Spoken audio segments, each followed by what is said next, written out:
안녕하세요. 임동훈 목사입니다. 오늘 날마다 말씀과 함께 본문은 창세기 31장부터 33장까지 말씀입니다. 지금까지 라반이라는 큰 강적을 넘어선 야곱은 이제 또 한 사람, 또 다른 강적을 만나죠. 바로 그의 형 에서입니다. 하지만 이 위기를 풀어가는 야곱의 방법은 형 에서의 마음을 달래기 위해서 인간적인 생각으로 선물을 보내는 것으로 해결을 하려고 하죠. 그런데 야곱은 에서가 400명을 데리고 자기를 맞으러 온다라는 소식을 듣고는 자신의 소유를 두 때로 나누어서 여전히 본인의 생각대로 행동하고 있는 것을 볼 수가 있습니다. 오늘 본문에 나오는 야곱의 믿음을 이야기를 한번 해보면 그는 교활한 수책들이 여전히 그의 삶 가운데 섞여져 있는 것을 볼 수가 있습니다. 비록 그는 하나님을 의지하고 또 기도하기도 하고 하나님을 만나기도 했지만 늘 두려움과 죄책감에 자기 생각이 먼저 앞서는 것을 볼 수가 있습니다.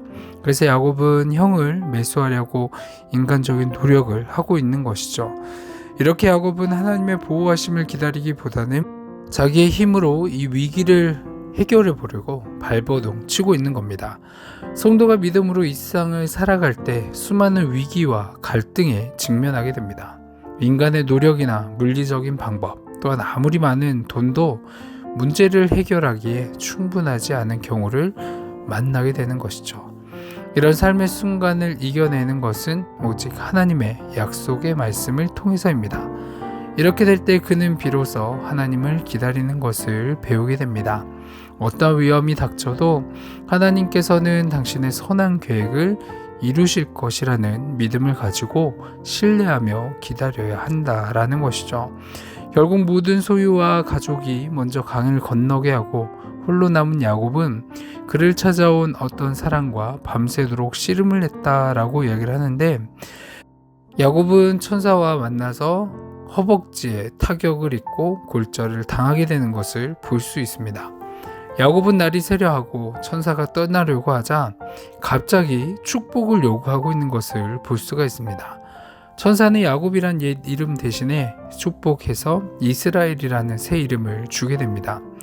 이것은 야곱의 본성의 변화를 상징하는 축복이기도 합니다. 이스라엘의 뜻은 하나님께서 싸우시다라는 의미입니다. 하나님께서 내가 하나님과 겨루어 이겼다라고 그의 승리를 선언하신 것은 이러한 야곱의 패배, 자신의 힘을 의지하고 또 스스로 이루려 있었던 자기 신뢰의 자세가 완전히 무너지고 오히려 자기의 죄를 고백하며 울면서 오직 하나님의 은혜와 긍휼을 간구하는 믿음의 자세로 변화된 것을 전제로 한 선언입니다. 야곱은 하나님 앞에서 얻어맞고 무너지고 철저히 패배하고 나서야 그가 사모하던 축복을 얻었으며 승리자로 선언된 것입니다. 오직 하나님의 긍휼을 구하는 자세로 바뀐 야곱에게 은혜로 선언된 축복이었습니다. 이제 약복강의 씨름은 자기 힘으로 사는 야곱이 무너지고 이제는 하나님의 은혜만을 의지하여 사는 새 사람으로 변하게 된 사건이며, 하나님께서는 이러한 근본적인 영적인 변화를 가리켜 다시는 야곱이라 불리지 않고 이제는 이스라엘이라 불리리라 라고 말씀하신 겁니다. 야곱은 이곳을 브니엘, 즉 하나님의 얼굴과 얼굴을 대면하여 뵌 장소다 라고 부릅니다. 야곱은 자신이 부패한 성품을 따라 하나님과 씨름하였다는 것을 다르게 보면 야곱이 스스로 자신의 죄악과 싸우는 것이기도 합니다. 이처럼 자신의 죄악과 싸우는 과정에서 하나님과 깊은 영적인 교제가 이루어졌다라는 것은 참으로 뜻깊습니다. 자신의 부패한 옛사람이 무너지는 영적인 전쟁터에서 하나님과 가장 직접적인 만남을 통해 하나님의 능력과 영광이 가장 깊이 체험할 수 있게 되었습니다.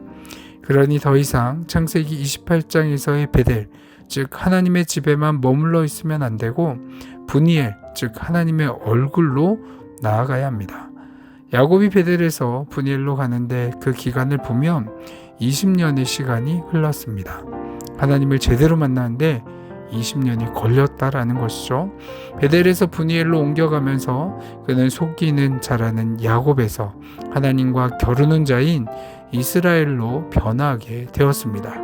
야곱은 하나님과의 만남을 통해서 인생이 내 맘대로 될 수 없다는 것을 처절하게 깨달았을 겁니다. 그렇기 때문에 야곱은 하나님의 천사를 붙들고 나를 축복해달라라고 매달릴 수밖에 없었습니다. 우리가 바라볼 분은 하나님밖에 없습니다. 내가 내세울 수 있는 것들을 우리 이 시간 하나님 앞에 내려놓고 하나님만 바라보겠다라는 결심을 가지고 오늘 하루 살아가는 저와 여러분 되기를 소망합니다. 아멘. 기도하겠습니다. 사랑이 많으신 하나님 아버지, 뼛속까지 죄인인 우리들을 변화시킬 수 있는 것은 오직 하나님의 은혜밖에 없음을 믿습니다. 우리를 다듬어 주셔서 늘 하나님 앞에 성숙한 삶, 향기 나는 주님의 제자로 살아갈 수 있도록 인도하여 주옵소서. 예수님 이름으로 기도합니다. 아멘.